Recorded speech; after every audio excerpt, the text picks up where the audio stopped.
Halo semua, bertemu lagi dengan saya di channel Berbagi Ilmu.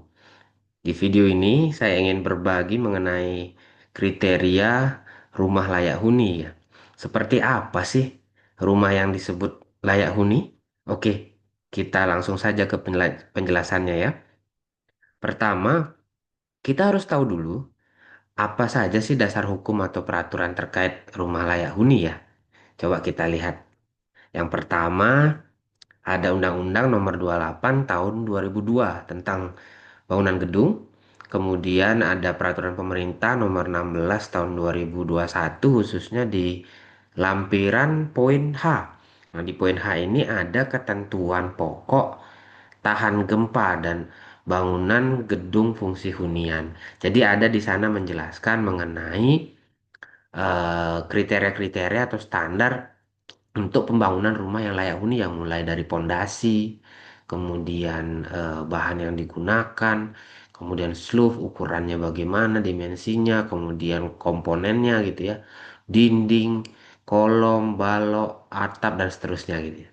Kemudian ada surat edaran Direktur Jenderal Perumahan nomor 14 tahun 2022 tentang petunjuk teknis penyelenggaraan program bantuan pembangunan rumah swadaya. Jadi di sana khususnya di lampiran satu itu ada eh, apa namanya kriteria layak huni ada 6 kriteria ya nanti mungkin saya jelaskan. Kemudian yang terakhir adalah kriteria dari Sustainable Development Goals. Itu memang secara umum sudah dijelaskan ya salah satu apa namanya kriteria lumayan ini juga ada di sana yang juga kita adopsi menjadi peraturan-peraturan terkait yang tadi saya sebutkan. Oke, secara umum ada 6 kriteria rumah layak huni. Ini yang pertama yaitu dari sisi ketahanan bangunan, di mana aspek ketahanan bangunan ini rumah layak huni adalah bagaimana komponen struktur dan non strukturnya itu memenuhi kaidah konstruksi ya.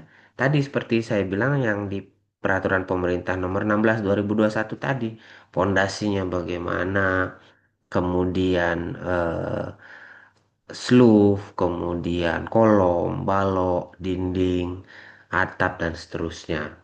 Kemudian yang kedua adalah dari sisi luas bangunan.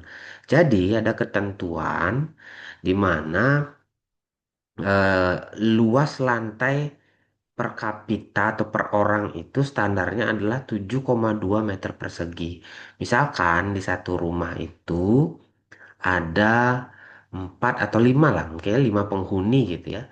Nah, maka luasan rumahnya, luas lantainya adalah 5 dikalikan dengan 7,2 meter persegi atau 36 total luasnya sehingga ukuran rumahnya itu sekitar 6 kali 6 lah mungkin ya. Itu minimal yang diperbolehkan atau menjadi standar. Tapi kalau misalkan kita berbicara di peraturan pemerintah nomor 16 tahun 2021, aturannya di sana 9 meter persegi per orang, tapi dicapainya secara bertahap. 7,2 meter persegi ini adalah standar dari Sustainable Development Goals yang nanti secara bertahap dinaikkan menjadi 9 meter persegi per orang gitu ya. Oke, syarat yang ketiga apa?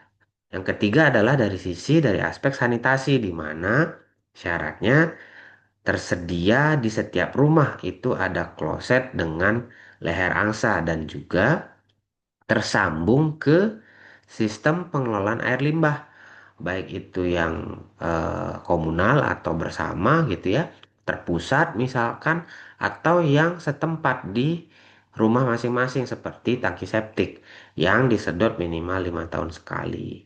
Kemudian kriteria yang keempat adalah dari sisi air minum di mana di setiap rumah itu sudah terlayani dengan penyediaan air minum yang minimal tersedia selama 12 jam sehari, jarak jangkaunya maksimal 30 menit dari rumah tersebut, kualitasnya juga tidak berasa, tidak berbau, tidak berwarna, tidak mengandung mikroorganisme gitu ya, dan logam berat.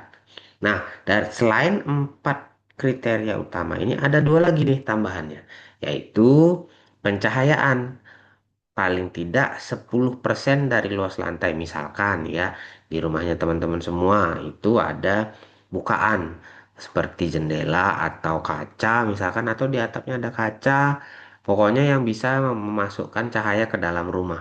Nah, itu luasannya itu paling tidak 10% dari luas lantai. Misalkan tadi luas lantainya 36, berarti 10% lah sekitar 3,6 atau 4 meter persegi gitu ya. Kemudian ada penghawaan. Penghawaan itu adalah apa namanya, jalur masuknya udara, keluar masuknya udara. Pa- Bisa jendela, bisa pintu juga di itu, atau dan juga roster ya. Roster terutama karena penghawaannya itu nanti roster yang memasukkan keluar masuknya udara sebagai tempat untuk keluar masuknya udara. Nah, luasannya itu paling tidak minimal adalah 5% dari luas lantai. Gitu ya. Jadi teman-teman, ini sudah dijelaskan ada total 6 kriteria untuk rumah itu bisa disebut layak huni. Nah, gimana? Kalau rumah teman-teman, apakah sudah memenuhi kriteria 6 kriteria ini atau belum? Silakan, monggo. Bisa di eh, berkomentar ya, bisa ditulis di kolom komentar bagaimana kondisi rumahnya teman-teman semua. Oke, sampai di sini mungkin sedikit penjelasan mengenai kriteria rumah layak huni. Sampai bertemu di video selanjutnya.